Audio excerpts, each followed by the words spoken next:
Good afternoon, and thank you for joining us. As you may know, the county executive is in Washington for the inauguration, so today it will just be me. So let's start with good news. Our case numbers continue to decline slowly.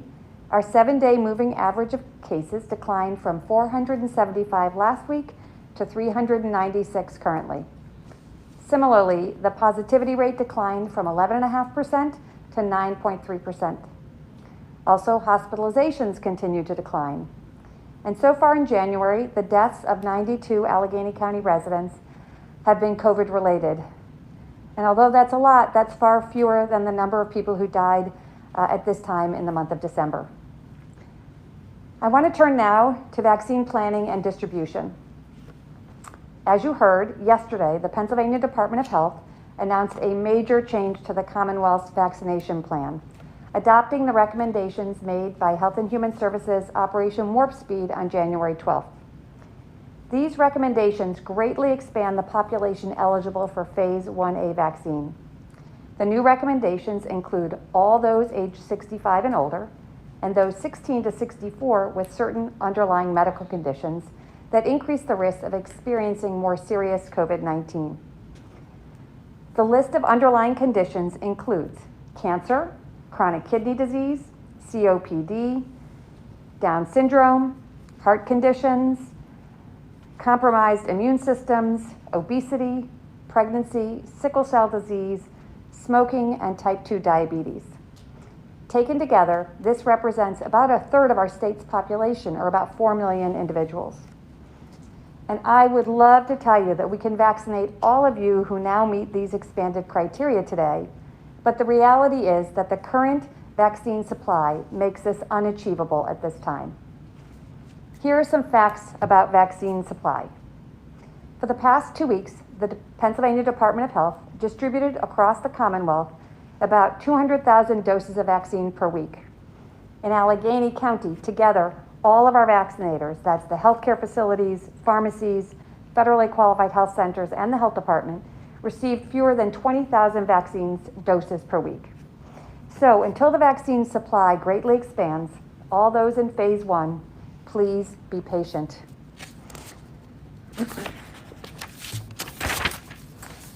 The good news is that Allegheny County has lots of vaccinators that really want to help. So when there is an increased supply of vaccine, we will have enough capable people to administer vaccine quickly.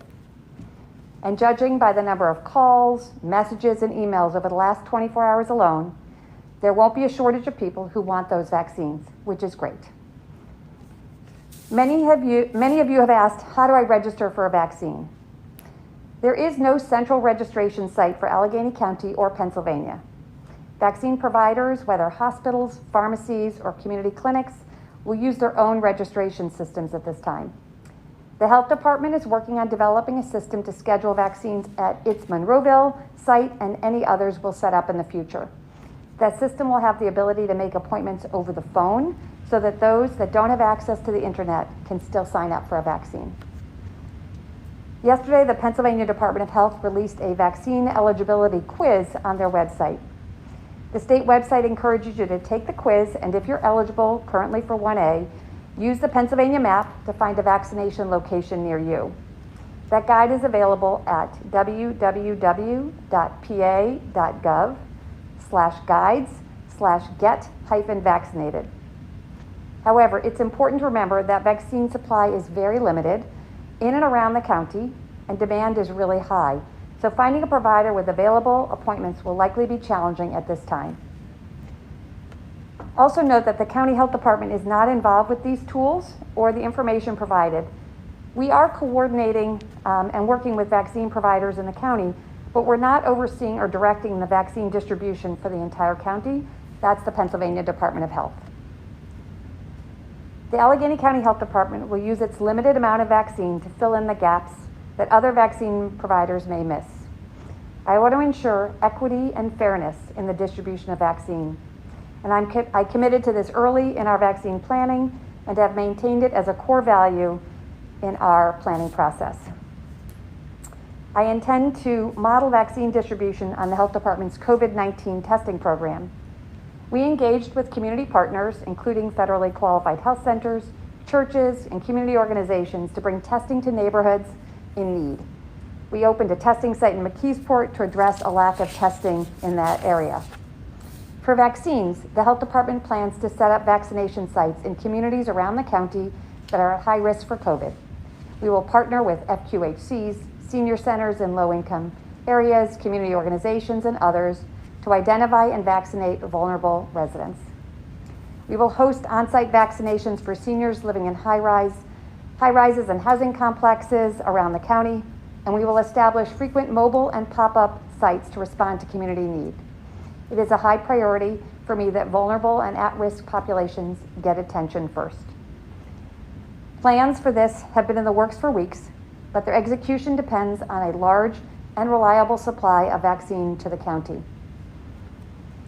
So on to some reminders. The health department's vaccination clinic at the Doubletree in Monroeville currently is by invitation only for healthcare workers. We are turning away people who don't have appointments or who aren't healthcare workers. If you use a link to the site that was shared with you by friends or family, know that you're taking away an appointment from a healthcare worker and delaying our ability to open up vaccines to a broader audience. Registering for Allegheny Alerts is really the best way to receive information on Allegheny County's vaccination plan and to be notified when you are eligible to be vaccinated at a health department clinic. Allegheny Alerts is free, and the messages can be provided via email, text, or phone call. You sign up at www.alleghenycounty.us/alerts. Please remember that community-based COVID testing locations are for testing only. Vaccines are not available at these locations at this time. And finally, please remember to continue taking steps to keep yourself and others safe from COVID-19. Remember to limit your trips out of your house, wear a mask when you do go out, keep your distance from others, and wash your hands frequently. The vaccine is very exciting, but we still have a long way to go before it offers the widespread protection we need to end this pandemic and return to normal. So thank you for your time. Please stay safe and be kind. The first question that we have is from the Post-Gazette. Could you address the patterns in the daily COVID cases in recent weeks? Is there a reason that the cases in the county seem to have plateaued? So I really think that the mitigation orders had an impact. We saw this again in the summer. We saw it early on in the pandemic. You put in strong mitigation orders, you see a decline in the cases or a plateauing of the cases in about 2 weeks, and then a slow and steady decline, and that's exactly what we've seen again. I am worried, though, when I look at the news from LA and other places, and I hear that we have variants that are more contagious. So I just want to remind people, although our cases are going down, if we don't remain vigilant, that could change very quickly. So please, follow the guidance we've given. We know that it's effective if you do it. This next question is from the Tribune Review. Could you talk generally about how the vaccine rollout is going in Pennsylvania compared to other states? And do you believe there are ways the Commonwealth could improve their communication? Pennsylvania has only received about 1 million doses so far, and Allegheny County about 115,000. I can talk a lot about what's happened in Allegheny County. In general, our rollout is going well, as it can be, for the limited supply we have. I will tell you that the vaccine has been given out swiftly when it arrives here. There aren't large amounts of vaccine sitting in coolers anywhere in Allegheny County. As for the state distribution plan, I would refer you to the State Department of Health for those questions. This next question is from WPXI. With the state extending phase 1A, including those over 65 years old and people 16 and older with serious health conditions, what does that mean for people in phase 1B that are still waiting to get the COVID-19 vaccine in Allegheny County? Will they have to wait longer? Will there be other arrangements? Again, the biggest challenge with vaccination right now for all is the supply. We have vaccinators, we just don't have enough vaccine. The adjustments to the 1A basically move people from different categories, more people into 1A. So if you didn't move from 1B into 1A or 1C into 1A, and you're now in 1B, you will have to wait longer because 1A is now a much larger population than it was. But I want to remind people that until we have a steady supply, we really do need to even prioritize within the large 1A population, which I put out yesterday in some comments to the press. This next question is from Public Source. Does the county's decision to focus on the original Phase 1A demographics implicate where vaccines will be distributed in the county? So I want to remind you, we just found out about the changes yesterday to the state plan, and we are working to adopt our plans currently. So, but again, the limited supply does mean we have to address those at highest risk. When we have a large supply of vaccine, we can then distribute much more broadly. This next question is from WESA. As reported last week, UPMC has been vaccinating non-clinical, non-patient facing employees who in some cases have been working from home since the start of the pandemic. Do you think these individuals should have been vaccinated, or do you have any response to that? You know, each vaccination provider really has to make their own decisions on what works for them and their supply within the state guidance. And that is not my process to micromanage that. Again, the health department has made their choice on where they are giving vaccine, and each provider has done that within the scope of the state guidance.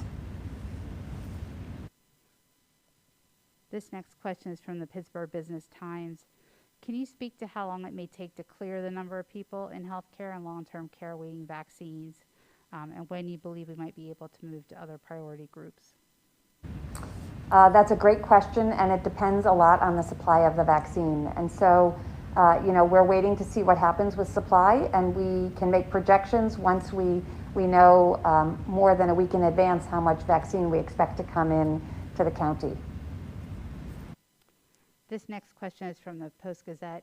Is there a threshold at which we might see vaccinations begin to affect the daily case numbers? I think we're a really long way for us to see an impact of vaccine on case numbers. I want to remind you, we don't yet know the impact of vaccine on the ability of the virus to spread. We know that it protects people who get it, but we don't know if that reduces their ability to spread it. So lots to know before we can answer that question specifically. This next question is from the Tribune Review. How do the current case and hospitalization figures compare to what was expected following the holidays? Well, I have to say that I've taken a big sigh of relief, because a lot of the models that if you looked at before the holidays, they predicted that our hospitalizations would increase into January. And we saw our peak hospitalizations really in the middle of December, and they've been declining slowly ever since. So I think we've done better than the models predicted, and I think in large part because we had pretty aggressive mitigation orders put in place that impacted that outcome. This next question is from WESA. You have spoken before about reporting lags and how many people in the county have been vaccinated. Do you have a sense of how significant those delays are and what might be that cause? So yeah, I think I checked the state website, and you know, we're still showing less than 50,000 vaccines given in our county, and yet we know we received about 115,000 into the county as of last week. And nobody of the vaccine providers I've checked with, they've all basically used up their supply or very nearly used up their supply. So I'm working with the state to try to understand why our numbers don't reflect the full doses given. And I don't yet have an answer, but I'm continuing to work on that discrepancy. This question from Pittsburgh Business Times. Do you have an idea of how much vaccine will be needed in Allegheny County to vaccinate all the people that are now in Phase 1A? Not exactly. Again, that new Phase 1A was just announced yesterday, so I haven't done that number at this time. And this final question from WESA. How do you anticipate the vaccine rollout changing on the local level due to the change in presidential administration? Good question. I'm going to wait and find out. I don't have an answer at this time for that. That was the last question. If you have any closing remarks? Nope. Just please stay vigilant. Keep your masks on when you're outside.